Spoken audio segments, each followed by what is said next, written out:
20% of businesses fail in their first year, about 50% by the fifth year, and by the time we've reached the 10th year, a full 70% of businesses fail. But what if you had a formula? What if you had a secret to becoming a success story? Let's talk about it. My story. How'd I get here? Yeah. What is my story?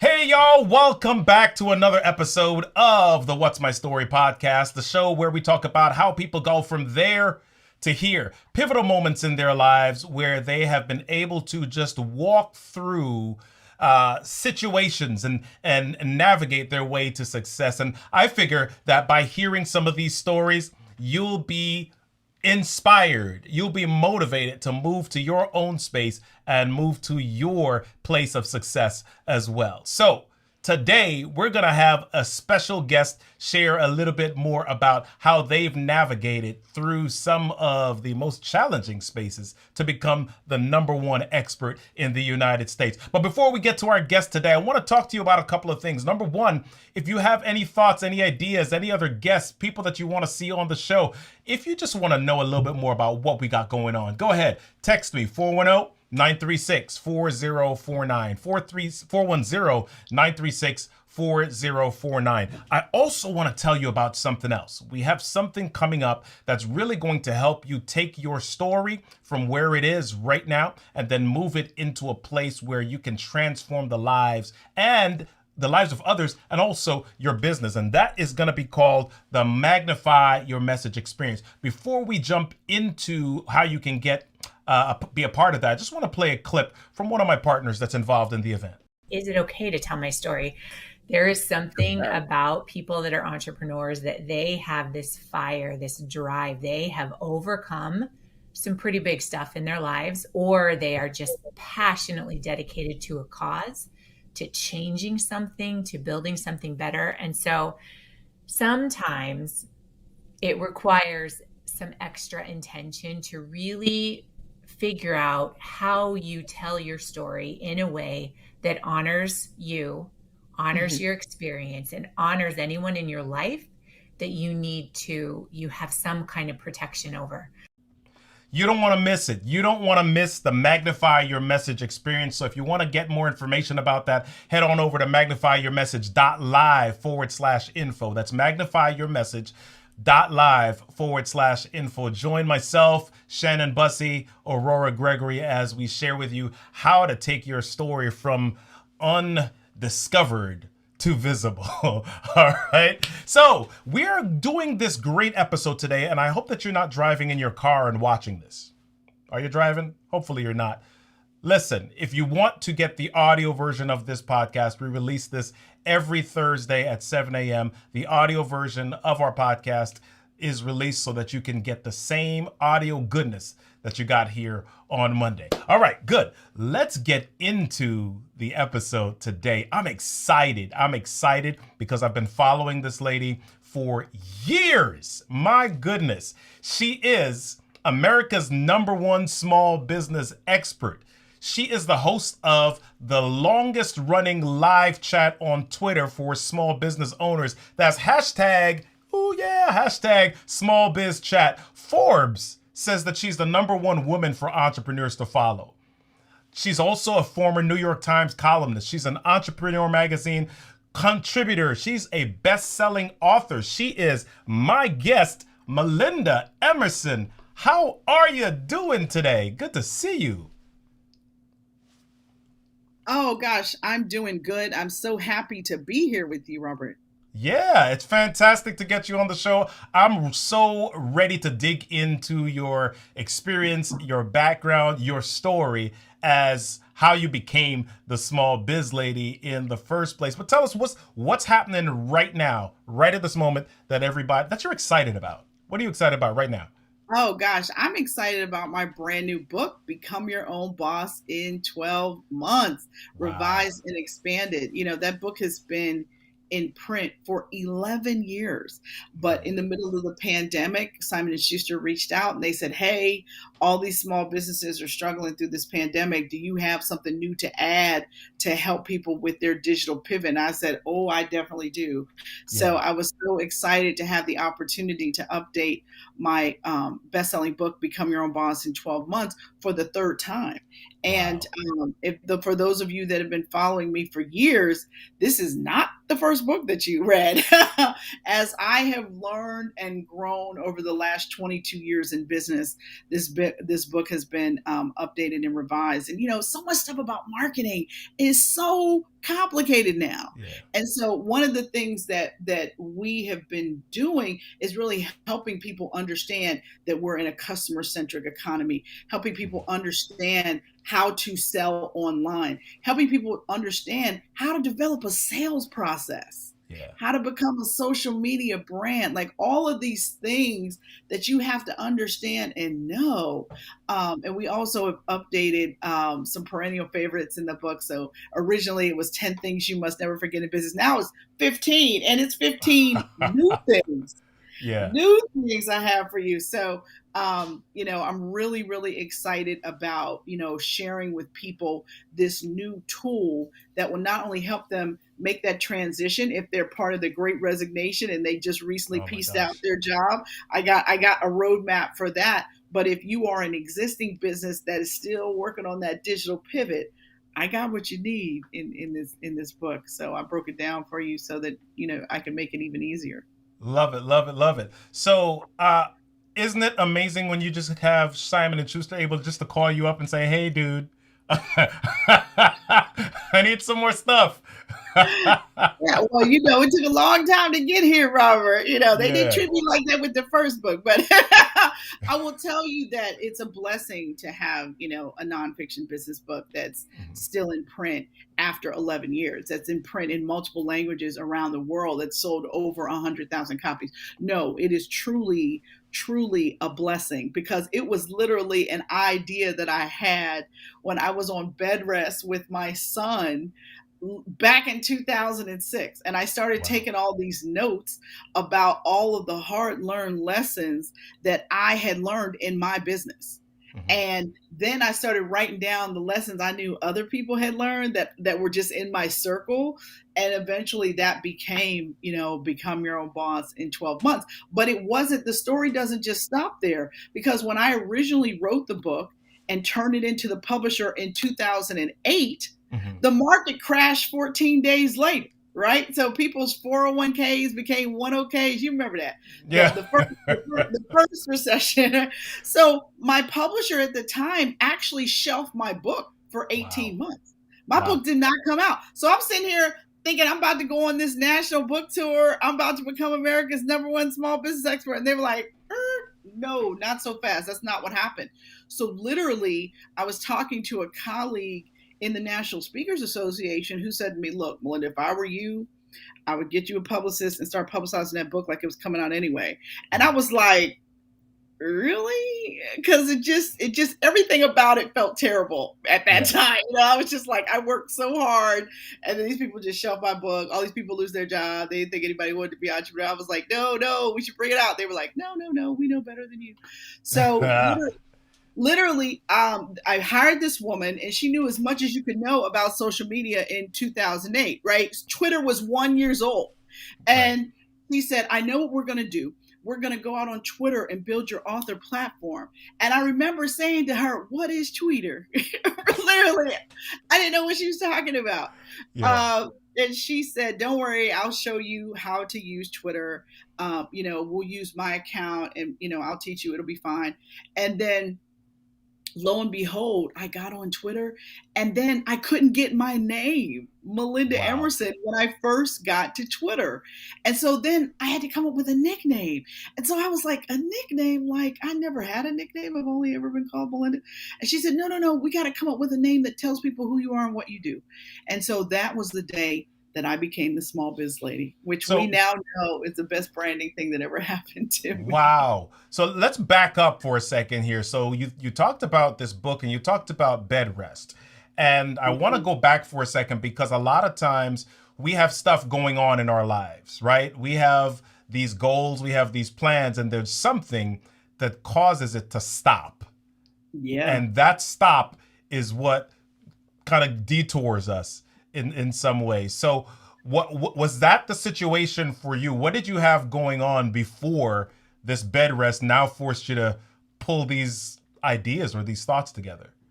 Well, I was your typical small business workaholic. I mean, I had a good business. My first career was actually as a video producer. I was a television producer for the ABC and NBC stations Wow. here in Philadelphia, and I worked for the NBC station in Pittsburgh, in my hometown. And so transitioning out of that, I started a video production company. And at one point had the largest female-owned video production company in Philadelphia. Like Philly has a little mini Inc. 5000. And so like we had the Philly 100, and we were number 29 on the Philadelphia 100. My husband was able to quit his full-time job and join the business full-time, had 9 or 10 employees, offices in downtown, another 10 freelancers that we used on a regular basis. I mean, we were rolling, we were doing really well. And then I got pregnant with my son. And I ended up at 32 years old with a high risk pregnancy on bed rest. And Let me tell everybody this: Wi-Fi was not in everybody's house in 2006. So literally all I had was a Palm 3 cell phone, trying to run my whole life, which you guys can imagine, it didn't run so well. But I also realized at that time that I had made the number one mistake that a small business owner can make in business. And that is, I built a business that couldn't run without me. Ooh. I built a business that had no backup systems. Nobody was really worrying about how my business made money other than me.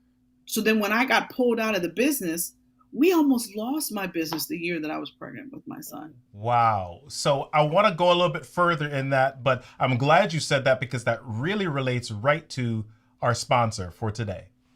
Give us a second. Hey, do you need time to focus on the income-generating activities that grow your business? If so, My Office Professionals is the only agency you should consider. As an Optimum Business Support agency, we provide virtual administrative support, online group coaching, technology training, graphic design and web design services through our vendor partnerships. We also help you build relationships using send-out cards, and we offer smart, simple legal coverage through Legal Shield. Contact My Office Professionals today and start growing your business tomorrow. Visit www.myofficeprofessionals.com. Thank you so much for sharing that with us. Teresa Robertson and myofficeprofessionals.com. If you're a small business owner, which we know you are because that's who listens to our show, right? So if you're a small business owner and you don't want to make the mistake that Melinda just spoke about, you know that you need some other hands, you know that you need some other buckets and some other people to help you, make sure that you connect with My Office Professionals by heading on over to myofficeprofessionals.com. They'll do you right. Tell them RK3 sent you. All right. So, Melinda, let's get back to your story here. So, you make this mistake, you pull out of your business, and your business kind of suffers a little bit. I'll be nice. I'll say it suffered a little bit. What happens next? What do you do next? Oh, well, the next thing once my son was born in December of that year, I went back to the office and I laid off everybody. I said, look, I'm not going to struggle to keep this business going. And you guys aren't even checking my email. You guys aren't even making sure that the business is still running. So at that point, I told my now ex-husband that he had to go back into corporate America and get a job. And I laid off everyone on my staff, and we shut the office. And I said, you got to find me an office out in the suburbs closer to the house.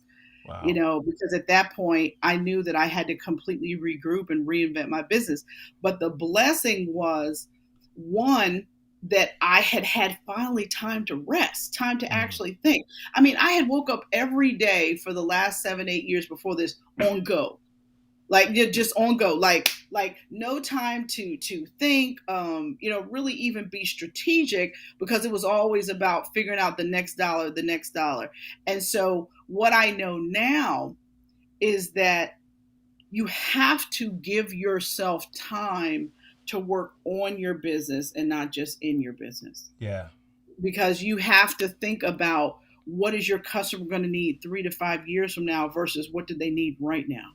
And so you can't think about that stuff if you're always just myopically looking at the piece of business that you got in front of you. You Wow. have always got to be working on your sales systems and keeping your pipeline filled and figuring out what's the next hit, what's the next book, what's the next webinar, what's the next program, what are you doing? How are you going to serve in a unique and different way that serves you, that gives you joy, but Yeah. also serves your audience? Because I think sometimes we get caught up as small business owners. We do things for money because we need cash flow. And Yep. I think you have to get to a certain point in your business where you can turn down business that doesn't feed your soul. Yeah. But if you don't have good sales processes and sales systems in your business, you're going to always be chasing a check. And that's Wow. a promise. And so I think one of the things that I did in the middle of the pandemic, in addition to writing this book, is I created something called Small Biz Lady University. So I actually built courses to teach the stuff that's in my book, because I wanted to give people an opportunity, not just to think about how to sell and market online, but I was going to teach you how to sell and market online. I didn't want to just talk to people about email marketing. I created a course called The Ultimate Guide to Email Marketing. And these are 6-week courses that walk you through what to do. I'm not talking about it. I'm showing you how to do it. And then I also have a course on social media selling that we're really helping people, because social media has become the number one sales channel. So Yeah. you do have to know it's not about just posting selfies, folks, right? It's about really figuring out how you can serve and become an asset to the community, because once you become a trusted asset to the community, then you can turn those relationships into commerce. But if you try premature selling, guess what? Nobody wants to be sold to. So you start this show, Small Biz Chat, this chat on Twitter. And so now you're becoming known as this small biz lady, right? I think one of the questions that I get, and one of the things that a lot of small business owners fear is, do people get tired of seeing you because you're all over the place, or they're like, I don't want to be seen that much. How do I get past that whole thing of saturation and everybody seeing me all the time? Listen, unless you're a celebrity on TV being interviewed every other week, there's no such thing as saturation, because Right. all of your followers are never on any one platform at one time. That's why it's perfectly okay to repurpose content on multiple platforms, because you don't know how somebody's going to receive it. It also may make sense for you to repurpose content in different formats. So you and I are doing a video and audio interview right now. You could repurpose this as a podcast. You could do a transcript and make it into a blog post, right? Because some people like to read, some people like to listen, some people like to watch. So you want to make sure that whatever content you're creating, that people have multiple ways to absorb the information. So there's no such thing as oversaturation. I think what you don't want to do is share the exact same link at the exact same time on every platform. You probably don't want to do that. But you definitely can spread the same link out over days on multiple platforms for sure. Yeah. So what was it that gave you the clue that this whole small biz chat thing was working? What was the point where you said, you know what, let me keep doing this thing? Well, so first of all, I started Small Biz Chat early in the days of Twitter. So when I started Small Biz Chat, there might have been 4 or 5 other chats. Like that's Right. how early in the game I was. As a matter of fact, there was another small business chat. And I went to them and offered to be a partner with them, and they told me to kick rocks. They didn't need me. And I was like, oh, okay. All right, no problem. So I started Small Biz Chat. I trademarked Small Biz Chat, right? Theirs was SB Chat and mine was Small Business Chat. And within 6 weeks, we blew past them, destroyed them. Because what they didn't realize was that, I was a television producer. So my show was produced in a very orderly and organized way. Right. And I had, a standard format. I had a set day and time, and so these things, it made it like, what they used to call it must see TV. Like it made it something that people looked forward to. The Right. other thing too is it was a way that I built my brand, because what I always wanted when I first got onto Twitter, there were three things that I did. I shared a helpful article, because back then I didn't even have a blog. And then the second thing I did was I would share something personal about myself. So of course I had a baby. So I would say something like, had to act like an ape to get JoJo to eat a banana this morning. Something just to get people to get to know me. And then the third thing I did was I answered somebody's small business question every day. But when I created Small Biz Chat, I created a way for people with questions to find me. Wow. And Wow. that was the best thing I could have done, because it just took on a life of its own. But I have to say, we did Small Biz Chat on Twitter for 10 and a half years. Wow. And then about a year and a half ago, we transitioned it from Twitter to video. And now it is a podcast. It is not, which we do also stream on Twitter as well. But it is not a live tweet chat in the sense of tweet chats. Wow. Like it used to be. But I did it for 10 and a half years live every Wednesday night. Wow. Every Wednesday night. And so the thing that I always tell small business owners is, there are three things that you can control. You can control your attitude, you can control your behavior, and you can control your commitment. And so what you have to understand is that I was building a brand. Nobody had ever heard of the Small Biz Lady or Melinda Emerson. So I had to work really hard to build my brand so that I would get critical mass and then draw the attention of corporate brands, which has been our business model really since 2010.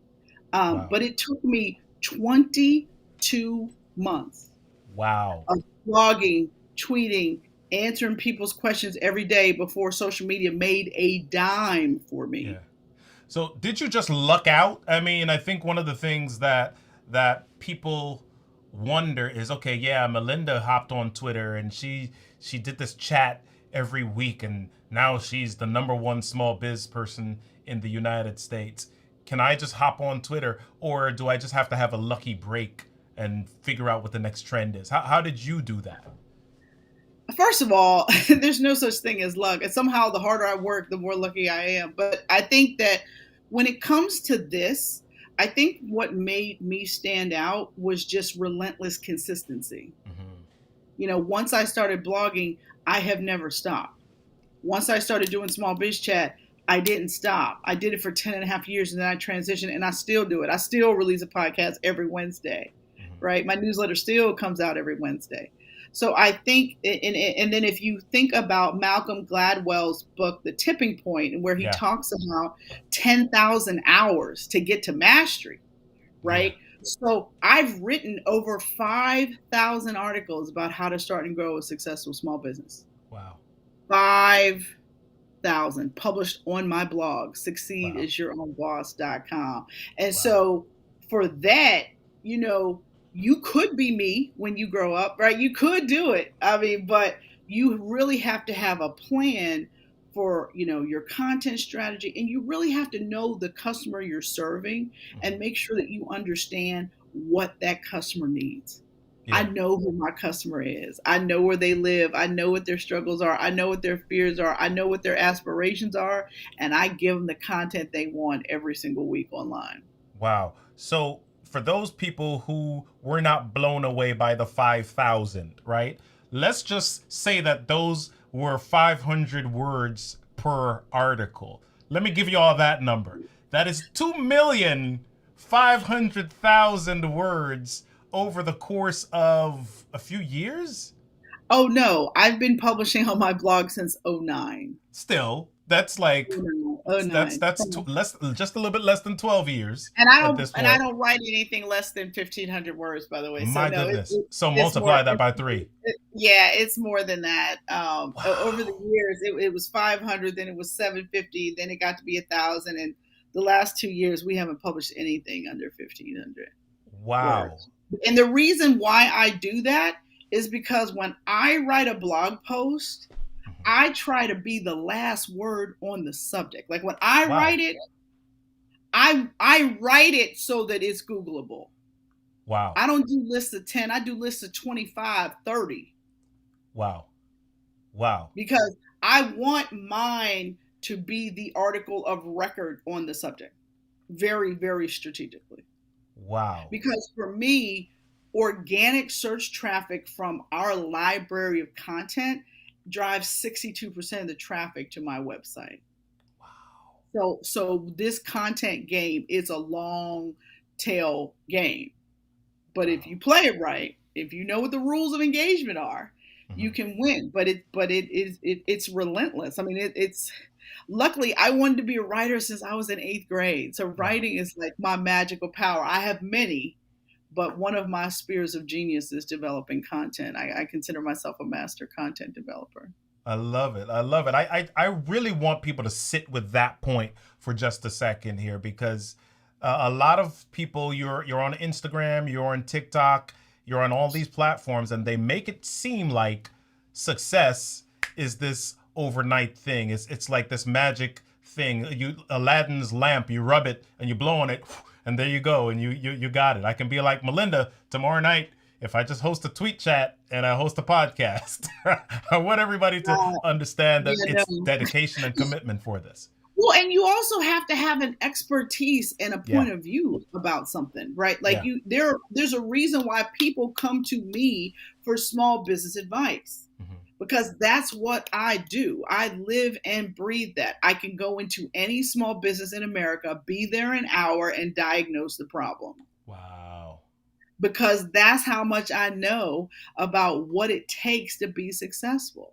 And there's like a couple of questions we can go through that I could, if they can't answer them, it'll be real clear what the problem is. You know, most people's fear of math is like the reason why they don't know what's going on in their business, like financially, or they only call an accountant at tax time. Like, you don't have an accountant, you got a tax preparer, right? So you really have to understand how much profit is in every sale. You have to have an organized sales process, a pipeline. You've got to be doing, you have to understand sales funnels and brand awareness, consideration, purchase. But guess what's more important than all of that? Retention. Retention is important. Why?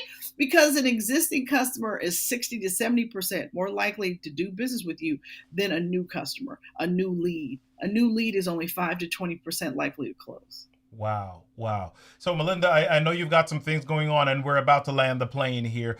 Take us into, you mentioned Small Biz Lady University before. Share with us what it is that you're offering for us and where people can connect with you online. We already know Twitter, but where else can people get connected with you? Well, I am the Small Biz Lady on every platform except for LinkedIn. LinkedIn, they let me use my government name, Melinda Emerson, and certainly on TikTok, I am the Small Biz Lady. But if you want more information about our courses and what we're offering, just head over to smallbizladyuniversity.com. All of the 6-week courses that I talked about are being offered right now for $9.97 a piece. And trust me, after the new year, that price is going up. So you better grab them now while you can, so that you can get these really important skills, because I want you to win in fourth quarter. I want you to win this holiday. Awesome. Melinda, hang out in the green room just for a few moments while we wrap here. Listen, I don't know if you heard that or if you got that, but success is a long-term game. Success is the long game. A lot of people, a lot of us feel like if things don't happen right away for us or overnight, then we're on the path to failure. But guess what? Even if failure takes place, that's just a part of your journey. Sometimes, as in Melinda's case, you might be busy. You might be doing certain things and it calls for taking a complete stop, bed rest in some cases, for you to recognize and for you to fully take advantage of the path towards your future and to your success. I don't know what your story is, but I want to share with you that it's worth telling. I don't know where you are or what your situation is, but I want to encourage you to figure out your next step, figure out your gifts, figure out your talents, figure out the things that make you you, figure out the things that you love, that drive you, and then lean into those and commit to the long game so that your story can be on stages. Hey, y'all, remember, everything that happens to you in life is your stuff is your story, and your story deserves a stage. I'll see y'all next time on the What's My Story podcast. Peace. What's my story?